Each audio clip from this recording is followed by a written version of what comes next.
નમસ્કાર દર્શક મિત્રો, જનાર્પણ ન્યૂઝમાં આપનું સ્વાગત છે। વડોદરા શહેર સહિતના રાજ્યભરમાં સ્માર્ટ મીટરના કારણે નાગરિકોને ભારે તકલીફ પડી રહી છે।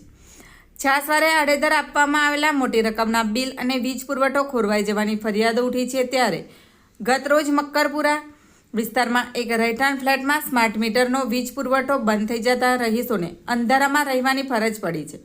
શહેરના મક્કરપુરા ડેપો પાછળ પેરાડાઇઝ પ્લામ નામની રહેઠાણ સ્કીમ આવેલી છે, જ્યાં રહીશો મોટા પ્રમાણમાં વસવાટ કરે છે।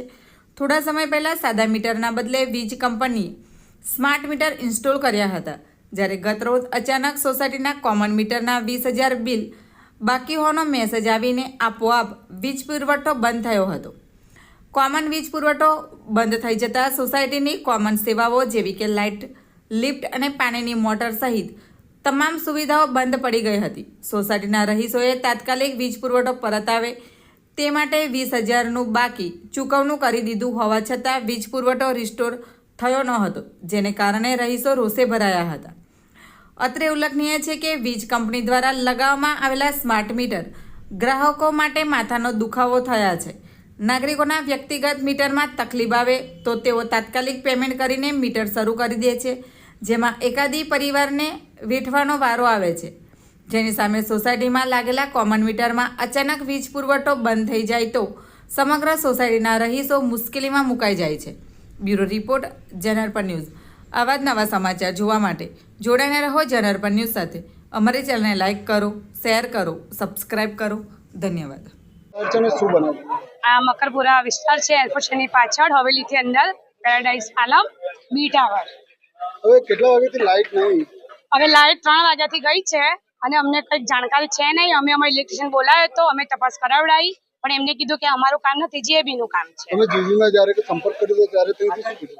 જેબીમાં સંપર્ક કર્યો તેમને એવું કીધું કે અમારા અધિકારી હમણાં આવશે અને જોશે, પણ એ આવીને જતા રહ્યા અને પછી ત્યાંથી પછી કોઈ છે નહીં। પછી પાછો કોલ કર્યો અમે, તો એમને એવું કીધું કે તમારું બિલ ભરાયું નથી, પણ બિલ નથી ભરાયું તો એની અમારી પાસે કોઈ જાણકારી નથી। આજે આપણે સ્માર્ટફોનનો ઉપયોગ કરીએ છીએ, એમાં પણ આપણું રિચાર્જ પૂરું તો 3 દિવસ પહેલા નોટિફિકેશન આપણી પાસે આવે છે કે રિચાર્જ પૂરું થાય છે, પણ કરાવીએ તો તૈયારીમાં એ પણ થઈ જાય છે। આજે બિલ ભર્યા પછી પણ અમે 3 કલાકથી હેરાનગતિનો સામનો કરીએ છીએ અને અમારે 14 માળની બિલ્ડિંગ છે, નાના બાળકો છે, બુઝુર્ગો છે, બધા જ છે। એમને કેટલી હેરાનગતિ, 14 માળ આજે ઉતરવો ચડવો, જે સરકારી અધિકારીઓ છે તમે એમને જઈને પૂછો કે અમે એ કરીએ છીએ એમ, કે એમના ઘરે પણ તમે સ્માર્ટ મીટર નખાવો પછી અમારા ઘરે નાખો, નહીં તો પછી પહેલા અમારા ત્યાંથી પણ કાઢો અને એમના ત્યાં તમે સ્માર્ટ મીટરો નાખો। સ્માર્ટ મીટરને લઈને આખા ગુજરાતભરમાં વિરોધ થઈ રહ્યો છે। હવે વડોદરામાં પણ કઈક જગ્યાએ વિરોધ કરવામાં આવ્યો છે। વડોદરામાં પણ બધી બહુ જગ્યાએ વિરોધ થયો છે આનો, અને બિલ પણ બધા બહુ આવ્યા છે, બધી બહુ જગ્યાએ બધી પબ્લિક હેરાનગતિ જ થાય છે। આજે મધ્ય વર્ગના માણસો બહુ હેરાન થાય છે, જે સરકારી અધિકારી નતા। અમારી માંગ એટલી જ છે કે સ્માર્ટ મીટરો હટાવો ને અમને સાદા મીટરો પાછા આપો। સરકારી અધિકારીના ઘરે પેલા સ્માર્ટ મીટર લગાવો, પછી અમારા ઘરે લગાવજો। મારું વૈશાલીબેન દુષ્યંતગીર ગોસાઈ।